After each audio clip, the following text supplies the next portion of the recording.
impératrice, j'espère que vous allez bien. Aujourd'hui, on se retrouve pour le résumé du chapitre 1007 de One Piece. Chapitre 1007, Tanuki-san. Alors, en page de couverture, on a une requête, c'est César qui offre des ballons d'hélium à des enfants manchots. Et on commence le chapitre à l'intérieur du dôme, à la salle de concert. On voit que tout le monde est choqué parce que les Oniwaban et les Mimawari Gumi ont été massacrés par Yogoro. Et Diezrek commence à comprendre les raisons pour lesquelles Wano est tellement craint. On voit que Yatape s'apprête à trancher la tête de Yogoro, mais malheureusement, il a du mal parce que, comme le dit Ochu, Yogoro est comme un père pour eux. Et on voit que le Yakuza Tsunago est prêt aussi à trancher l'autre Yakuza Omasa, que lui aussi a été transformé en démon de glace. On voit que les samouraïs supplient Chopper pour qu'il fait plus vite l'antidote. Et on voit l'équipage de des supports de... Non, c'est pas des supports de... Oui, si, c'est des supports de... excusez-moi. De Kaido, demandant pourquoi il doit se faire tuer par le virus. Et Queen leur dit de la fermer et que le virus Kuli Oni est son chef-d'œuvre. Queen dit au plaisir que ils ont voulu obtenir un pouvoir, mais qu'au final ils ont obtenu un rire et que eux c'est que de la main d'œuvre et que les Weather, n'importe combien de temps ils vont attendre pour avoir un smile, ils n'en auront jamais. Et en gros, en fait, Queen ordonne à ses subordonnés, qu'en gros ils doivent mourir, quoi, c'est un ordre. On voit que certains subordonnés de Kaito, on en marre et il y en a même un qui a dit, excusez-moi, je vais survivre et quitter cet équipage pirate. Et après, on voit Queen qui interpelle les samouraïs en leur disant qu'ils cherchent à protéger en gros, car Chopper est aussi un pirate. Et il dit aussi créer un grand nombre d'antidotes en si peu de temps, c'est impossible. Mais en connaissant Chopper, c'est possible. Et aussi, il dit que Chopper a pris tout pour lui et qu'il est parti. Et là, on revoit Yatape qui est prêt maintenant à trancher la tête de Yogoro. Et là, on voit Chopper qui intervient et qui donne l'antidote à Yogoro. J'en étais sûre que Yogoro n'allait pas mourir. Et on voit aussi que Chopper va mieux. Il n'est plus du tout en démon de glace. Du coup, ils vont faire un truc. Je crois que c'est avec un canon. C'est un canon. Ils ont pris un canon et ils ont mis tout l'antidote et ça fait un nuage. Et grâce à ce nuage, ils vont tous être soignés. Et Chopper dit à Queen qu'en fait, lui, il a créé un virus. En fait, il va vaincre son mauvais virus avec le bon virus.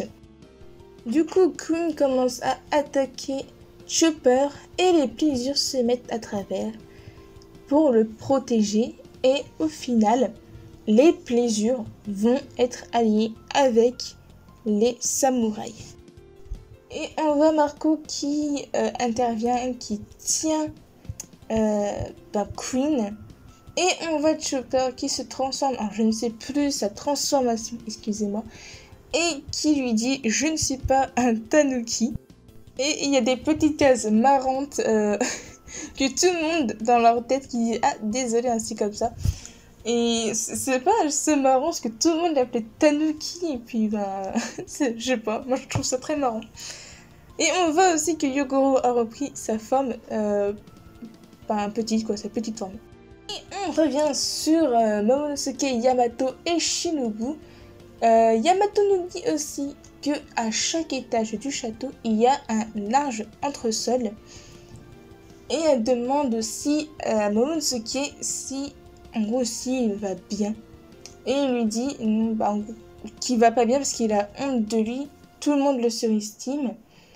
Et il dit « Je suis qu'un imbécile étourdi, faible et stupide, je me dégoûte. » Alors franchement, le pauvre, quoi. C'est vrai que tout le monde le surestime, mais j'en suis sûre qu'il va faire un truc que tout le monde après va plus le surestimer. Et après, on voit qu'il se transforme en dragon. Alors, par contre, Yamato, désolé, j'adore Yamato, mais elle dit une anguille. Ça ressemble plus à la forme de son père, Kaido, mais je sais pas pourquoi elle a pensé à une anguille. Voilà, c'est Yamato. Et on retourne avec le CP0, je crois que c'est comme ça qu'on dit. Et il parle de Kaido. Franchement, j'ai cru que ça allait être un truc intéressant, mais pour ma part, c'est pas vraiment intéressant. Alors, il nous explique, excusez-moi, qu'il y a longtemps, la marine a capturé Kaido et que Vegapunk a extrait son facteur de lignée et a fabriqué à partir de cela un fruit du démon artificiel. Le gouvernement a demandé à le récupérer, mais apparemment c'était un échec selon Vegapunk. Et ça a été conservé à Punk Hazard. Du coup, oui, c'est le fruit de Momonosuke. Et je crois que c'est la dernière partie du chapitre, arrière du donjon, salle du trésor. Et on retrouve les fourrures rouges. Je suis super, mais super contente de les retrouver. J'adore les fourrures rouges. Bon, il demande qui les a soignés. Ben, on voit qu'il n'y a que, quoi. Il n'y a même plus la personne qui était avec. Du coup, ça m'intrigue quand même parce que, bon, j'aurais bien aimé vouloir qui c'était. Et il y a Kawamatsu qui dit « J'ai eu l'impression que non, j'ai dû rêver. C'est impossible de toute façon. » Alors, Kinemon demande pour Kaido, mais on sait qu'il y a Luffy. Je sais plus si c'est... Non, je pense pas que c'est lui. Ah, si. D'accord, faut bien que je dise Kaido. Et en fait, on sait que c'est Luffy qui est avec. Et là, on voit une silhouette. Alors, désolé, hein, c'est Oden. Oden. Hors de question, là, je pense pas qu'il soit vivant. Franchement, j'adore Oden. Je l'adore, tout ça. Mais désolé, non. Si c'est vraiment Oden, ça serait nul pour l'arc de Wano. Franchement, ça veut dire qu'ils ont souffert pour rien. Et comme j'ai vu, il y en a qui disaient que c'était Toki aussi, la silhouette qu'on avait vue. Mais non, pas. Moi, je vous dis clairement, c'est ni Toki, ni Iori, ni Oden. Les deux, pour moi, sont vraiment, mais vraiment morts. Et ils sont tous choqués, quoi. Mais désolé, pour moi, c'est pas lui. C'est pas lui. Comme je vous le dis, j'adore Oden, mais... Et non, c'est impossible que ce soit lui. Alors moi, j'ai eu une petite théorie.